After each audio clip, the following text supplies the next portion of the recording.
এটা বিআরটি এর একটা পাম্প, এইটার মধ্যেই নেই। ট্রাস্টের মতন একটা পাম্প ওইখানে নেই, ক্লিন ফুয়েলে নেই। তো ওনারা যেরকম ভোগান্তির সৃষ্টি করতেছে, এখন ঈদের সময় এখন অধিকাংশ গাড়ি নেই, গাড়ি বাহিরে, সো এখন চাপ কম থাকবে। এখন দেখা যায় পাম্পে তেলই নেই। সরকার তো ভাই ওনাদের মতন বলেই যাচ্ছে, ওনাদের মতন জাস্ট বলে যাচ্ছে যে তেল আছে, কোনো পাম্পে দিচ্ছে না। তাহলে তেল কি সরকারের বাসায় সব কি ওনাদের বাসায় রেখে দিচ্ছে মজুত করে? তাহলে তেলটা কোথায়? এরকম হয়রানিমূলক করার তো কোনো দরকারই নেই। না থাকলে টোটালি বলুক নাই, আমরা গাড়ি বের করবো না, কারণ আমরা তো রাইড শেয়ার করি। ভাই প্রভাব শুধু আমাদের ঈদে কেনাকাটাটাই কষ্ট হয়ে যাচ্ছে, মানে এমনিতে আমাদের যাত্রী সংকট, তার উপরে ফুয়েল নেই।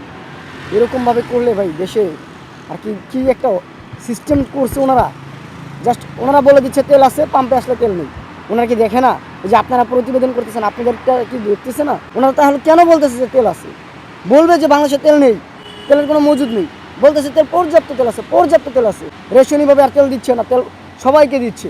কই কাউকে দিচ্ছে? এটা বিআরটি এর একটা পাম্প, এইটার মধ্যেই নেই।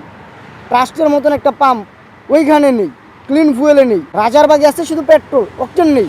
ওনারা কীভাবে দিচ্ছে, কোথায় দিচ্ছে, কাকে তেল দিচ্ছে? এরকম না করে ভাই বলে দেখবি যে তেল নেই, দেশে টোটালি তেল নেই। এভাবে বললেও হয়রানি, জাস্ট আর কিচ্ছু না, জাস্ট আমাদের হয়রানি করা। শুধু অযথা আমাদের ঘুরাচ্ছে। আমরা চিন্তা করছি যেহেতু দেশে তেল আছে, এই পাম্পে নেই, তাহলে সামনের পাম্পে থাকতে পারে। প্রতিটা পাম্প ঘুরে দেখতেছি সেম অবস্থা, সেম।